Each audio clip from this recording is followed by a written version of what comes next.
how the cuts can be made without compromising standards. We're joined now by Shadow Education Secretary Angela Rayner and Chris McGovern, who's the chair of the Campaign for Real Education. Morning to you both. Morning. Right, Angela Rayner, I mean, actually, the government says more money is going into schools. There has been an increase. They have frozen and sort of protected the school's budget. All this is down to schools themselves. They need to manage their money better and spend it better. Is that a reasonable point? Well, it isn't, because schools have faced increase in their budgets through pension contribution costs, national insurance contributions and other factors. So actually the National Audit Office report clearly outlines that schools face an 8% cut, which is the first cut in real terms for over 30 years. And we already know that the government are failing to meet their targets on teacher recruitment. More teachers are leaving the profession than ever before, and our schools are in crisis. 60% of state schools now are running a deficit budget. Chris, you're from the Campaign for Real Education, but you passionately believe this is something that head teachers can get a grip on. Yeah, we're on a red alert at the moment, a lot of panic, but in fact, we're not going to improve education in this country by spending lots more money. Since the 1950s, we've increased expenditure in real terms by 900%. 900%. And yet, internationally, we've fallen in our standards. And in fact, grandparents educated in the 1950s outperformed their grandchildren. We're unique in the world. And also, last week we had those international league tables. We're a long way behind countries such as Estonia, Poland, Vietnam. Why? Because of their teaching methods, because... What's the difference? In simple terms. Simple terms, what are other people doing ahead of us in these tables that we're not doing? They have methods of teaching which are whole class, teacher at the front, facing sometimes 70 pupils, by the way, in China. Traditional whole class teaching, which we ditched. It was common in England in the 1950s. We've gone to child-centred learning, group learning. It's very stressful for teachers.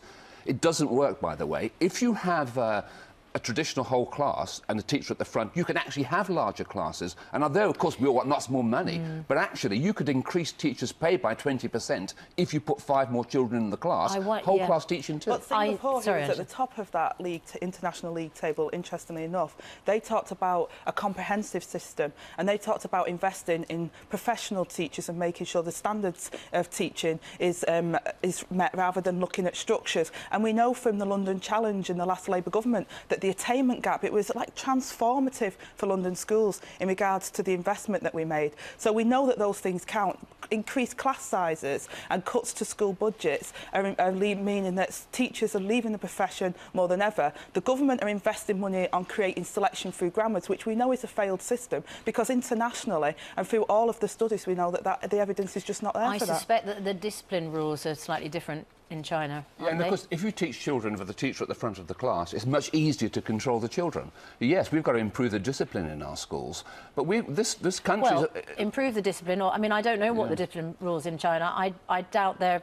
I mean, I don't know. Do you? Well, we had a... Well, they're certainly more effective than ours, aren't they? Because they do so much better than us. Well, yeah, and we had a survey last year. BBC did they parachuted 5 Chinese teachers into the top English comprehensive school. And how did they get on? They did far better with the Chinese teachers, and they were in a large class, but the Chinese teachers did say the behaviour was appalling. But look, if we get back to some tried and tested methods of whole class teaching, we can actually have larger classes, and therefore we can afford to pay teachers more and solve the... Chris, can I ask you? Because you're a non-profit, non-partisan organisation. Have we gone soft in our education system? Both in terms of discipline, the way we teach, everything. Has it all just gone a bit soft? Are the Chinese, and indeed many other Far Eastern countries, are they beginning to show us the benefits of quite tough education, quite demanding, pushing the kids hard, strict discipline? Should we be learning, which probably was the way we used to be 40, 50 years ago? Yeah, we've absolutely gone soft. We've lost sight of the fact that... Well, hang on, you're not suggesting we bring back the cane or the slipper? Absolutely not saying that. What I'm saying that 70 years ago, most people in Singapore were illiterate. Now they're 3 years ahead of us. They've done something right, we've done something wrong. We have to learn from the successful education system and not say everything's got to be so child-centred and so child-friendly. And we've got to get back to some traditional teaching. I totally agree with this. I do agree that, that we should be concentrating on standards and what works. And we know what works, which is around having a comprehensive system of standards. But do you think we've gone soft? I think that at the moment the government's concentrating on different things. You did it tough, right? You got to where you are today the tough route. Yeah, and my school wasn't considered a great school, but it's about building resilience for our young people. We can't have robots that are told that unless you've got this particular route and you've gone through higher education, then you're Well, to give you failures. some idea, That's not acceptable. Well, just to give you some idea just how good Chris is, for example, I'm one of your former pupils. Yes. He told me as he came in today, Lewis Priory, sixth form, comprehensive, down in East Sussex. Yeah, he said you were the stood head out. of history. And I remember you had a great guy working for you called Tony Freeman. That's right. Who actually personally taught me. And his entire Parents' Days address to my parents went as follows. Mr. and Mrs. Morgan, your son is a complete and utter buffoon. Which I think he meant as a compliment. He was actually a brilliant teacher. Yes, it I have to didn't say. hold you back, did Mr. it? Freeman, is he still... He's absolutely still around. Still and teaching, or he's absolutely still he was around. a brilliant teacher, actually. Yes. And actually, what it taught me, I went to prep school till I was 13, then comprehensive till I was 18.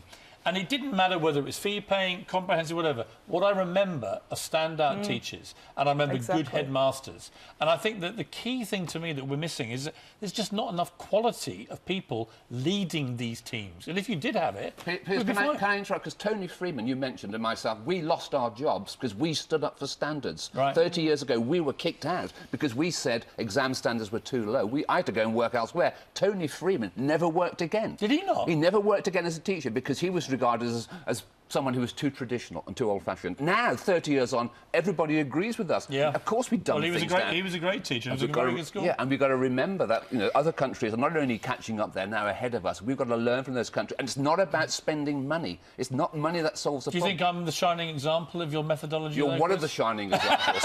I know that Captain Crawley on Downton Abbey, he's one of my former pupils. Is And he others- really? Yeah, there are, yeah. So there's plenty out there. You're clearly the star maker. The star maker of The one education thing that system. we agree on is that standards is incredibly important and we need to do that. And But the don't you quality, think also the quality of discipline? teachers. Don't you think we should just be getting a little bit tougher? I do think kids have it a bit soft. I do. I think we've just gone a bit soft in our schools. Well, I think discipline's important and structures are important. I've got 3 boys myself and one of them was ADHD and I learned very early on through going to Sure Start Centres actually and learning to be a better parent than I had that actually structures, standards and rules are Yep. important Well, as part of that. it's great to talk to you both. It's so ironic, Piers, you talking about discipline when you've got the director shouting in your ear saying we must move on, we must move on.